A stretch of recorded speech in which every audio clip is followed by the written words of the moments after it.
Oke, jumpa lagi dengan saya Bang Rosi, channel yang bahas seputar otomotif dan seputar roda 2. Kembali lagi di segmen Fakta Unik Otomotif episode 3. Seperti yang kita ketahui, motor bebek itu banyak sekali jenisnya. Terutama di tahun 2000-an, bisa dibilang semua pabrikan, baik itu pabrikan Jepang, Korea, sampai pabrikan Cina, banyak sekali mengeluarkan berbagai varian model motor bebek di Indonesia. Di antara banyaknya varian motor bebek, ada beberapa jenis dibuat memiliki fitur yang terbilang cukup unik dan mungkin tidak bisa kita temui di motor-motor sekarang.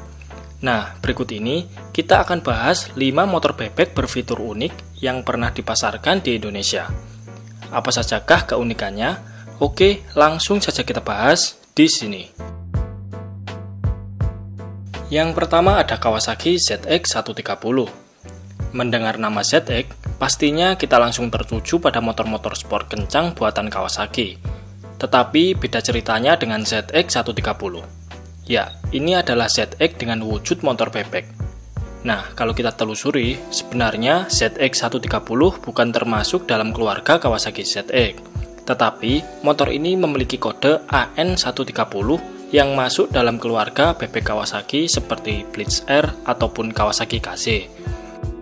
Bodywork ZX130 didesain memiliki lekukan tajam yang sporty dan juga tampilan yang bongsor. Lampu utama terletak pada bagian bodi depan, sementara seinnya terletak pada bagian batok kepala. Model motor bebek yang beredar saat itu tidak ada yang mengadopsi desain seperti ini. ZX130 memiliki tenaga yang cukup besar untuk sebuah ukuran motor bebek.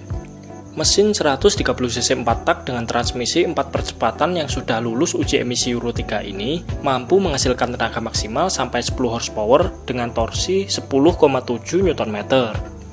Selain itu, ZX130 juga memiliki fitur unik, yaitu letak tangki BBM-nya yang diposisikan pada bodi bagian depan dekat plat nomor kendaraan. Cara membuka tangki berkapasitas 3,7 liter tersebut yaitu dengan cara memutar kunci ke arah kiri, maka otomatis plat akan turun ke bawah dan tutup tangki akan terlihat. Bagi orang yang baru pertama kali naik ZX130, dijamin pasti bingung muter-muter nyari posisi tangki BBM motor ini di mana. Fitur unik ZX130 ini bisa dibilang mempermudah pengendara motor bebek saat mengisi bensin. Jadi, pengendara tidak perlu susah-susah turun dan membuka jok. Tapi, fitur tangki depan ini juga cukup ditakuti oleh sebagian orang, karena dikhawatirkan bisa meledak saat motor bertabrakan. Padahal ya, sampai sekarang nggak pernah ada kasus kalau motor ini meledak pas tabrakan.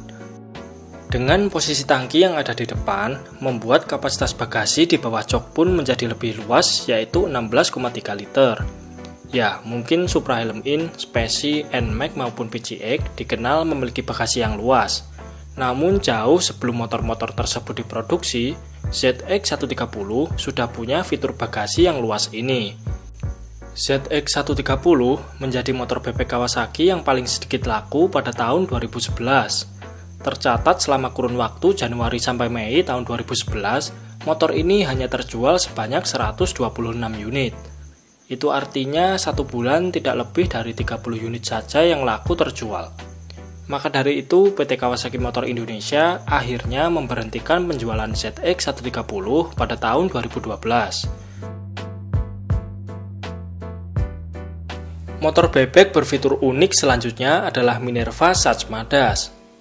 Diluncurkan di Indonesia pada bulan April tahun 2008 lalu, dari tampilannya saja kita bisa melihat kalau motor ini memang benar-benar memiliki desain yang unik. Desainnya bisa dibilang nggak kalah ganteng dengan motor bebek trail Honda CT125 yang diluncurkan AHM di Indonesia pada tahun 2020 lalu. Sekilas kalau diperhatikan, Madas ini memiliki bentuk seperti rangka sepeda yang diberi mesin motor bebek. Karena memang motor ini dibuat terinspirasi dari sepeda kayu bermesin yaitu Presto Saxonet yang dijual di Eropa di tahun 1930-an. Uniknya Minerva Satsmadas mempunyai tangki yang terletak pada bagian rangka depan. Tapi jangan salah, meskipun tangkinya terletak di dalam rangka, kapasitasnya mencapai 5,3 liter. Cukup besar untuk sebuah ukuran motor bebek. Lampu depan memakai proyektor berbentuk bulat, knalpot dengan leher panjang dengan selincer berada di bawah jok, Lalu sudah dilengkapi juga dengan pengereman depan belakang cakram. Karena keunikan desainnya tersebut, Minerva Mazda sempat memperoleh penghargaan Indonesia Motorcycle of Year pada tahun 2008. Motor ini dibekali mesin 125cc kopling manual yang sudah lulus uji emisi Euro 3. Mesin ini mampu menyemburkan tenaga maksimal sampai 8,5 horsepower dengan torsi 8 Nm. Sayangnya, brand Minerva di Indonesia dinyatakan telah bangkrut pada tahun 2017 lalu. Hal ini terbukti dari banyaknya dealer yang tutup, serta website resmi mereka yang juga sudah ditutup. Dengan begitu, otomatis penjualan Minerva Sachs Mazda ini pun harus berhenti. Selanjutnya ada Kanzen Taurus Ultima. Kanzen merupakan salah satu produk sepeda motor Indonesia yang berdiri pada tahun 2000. Kanzen dibentuk atas kerjasama antara PT Semesta Citra Motorindo dengan perusahaan dari Korea yakni Daily Motor Company. Tetapi karena hadir di waktu yang tidak tepat alias bebarengan dengan serbuan produk sepeda motor Cina, ditambah lagi kala itu Kanzen juga ikut-ikutan pabrikan Cina yaitu bikin motor tiruan Honda Supra. Alhasil brand motor ini pun dicap nggak ada bedanya dengan pabrikan motor Cina. Padahal teknologinya berasal dari Korea. Branding Mochin yang terus melekat pada Kanzen bisa dibilang merupakan salah satu hal yang menyebabkan penjualan motor Kanzen tiap tahun terus menurun. Hingga akhirnya pabrikan ini pun harus tutup pada tahun 2010. Salah satu produk sepeda motor bebek yang sempat dibuat oleh Kanzen adalah Kanzen Taurus Ultima. Motor ini diluncurkan pada tahun 2005. Sebagai bukti bahwa Kanzen bisa membuat produknya sendiri tanpa menjiplak desain pabrikan lain serta memiliki ciri khas yang berbeda dengan produk sepeda motor bebek yang beredar saat itu. Dari tampilannya kita bisa melihat kalau motor bebek yang satu ini memiliki styling desain ala motor trail dengan suspensi tinggi, knalpot menggantung di bagian belakang, stang model lebar, ban tahu, dan bentuk bodi belakang seperti motor trail. Bukan hanya desainnya saja yang out of the box, Kanzen Taurus Ultima juga dibekali dengan fitur unik berupa double tank, di mana terdapat dua buah tangki bahan bakar, satu berada di bagian depan, sementara satunya lagi berada di bawah jok. Dengan double tank, pengendara bisa mengisi lebih banyak bahan bakar, sehingga tidak perlu khawatir lagi saat touring jarak jauh ataupun saat menjelajah medan off-road. Motor ini dibuat dalam berbagai model dengan kapasitas mesin yang berbeda. Model Supermoto memakai mesin 120cc dengan suspensi belakang monoshock, pengereman cakram, dan velg case wheel. Sementara untuk model off-road dibuat memakai mesin 100cc dan 110cc. Selanjutnya ada Honda Revo AT. Di tahun 2010, Honda mencoba menghadirkan segmen baru pada sepeda motor bebek dengan menghadirkan Honda Revo AT. AT merupakan kepanjangan dari Automatic. Ya, sesuai namanya, motor ini sudah dibekali dengan transmisi otomatis layaknya motor matic. Uniknya, meski transmisinya matic alias tinggal gas, Revo AT menggunakan penggerak roda belakang rantai seperti motor bebek pada umumnya. Secara tampilan, Revo AT tampilannya mirip seperti Absolute Revo, terutama pada bagian headlamp, namun persamaannya hanya sampai di situ saja.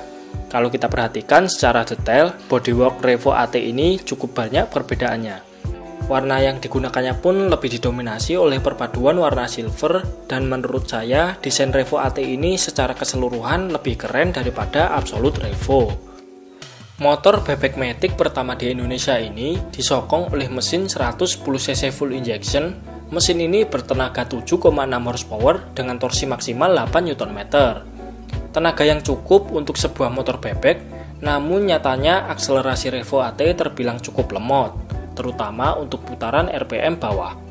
Mungkin hal ini disebabkan karena karakter transmisi matic yang diterapkan di motor bebek. Selain pakai GVT, tenaganya juga terbuang karena masih ada transfer menggunakan rantai ke roda belakang. Ditambah lagi rodanya juga memakai ukuran ring 17 inch. Tentu ini juga cukup membebani kinerja mesin matic. Ya, jadi nggak heran kalau motor bebek matic ini punya karakter akselerasi yang terbilang cukup lemot. Sayangnya Revo AT hanya bertahan di pasaran selama 3 tahun saja.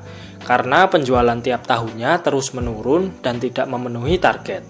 Akhirnya pada tahun 2013, Revo AT didiskontinue oleh AHM.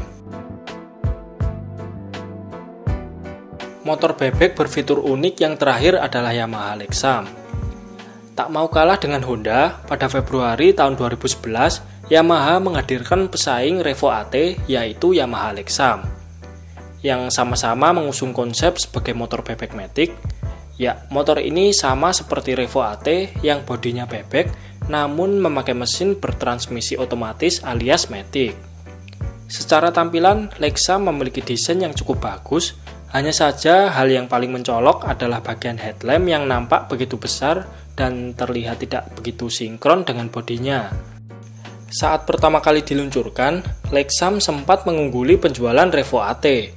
Namun, grafik penjualan Lexam setelahnya berangsur-angsur mengalami penurunan yang puncaknya terjadi pada bulan November tahun 2011, di mana tidak ada satu unit pun Yamaha Lexam yang laku terjual pada waktu itu.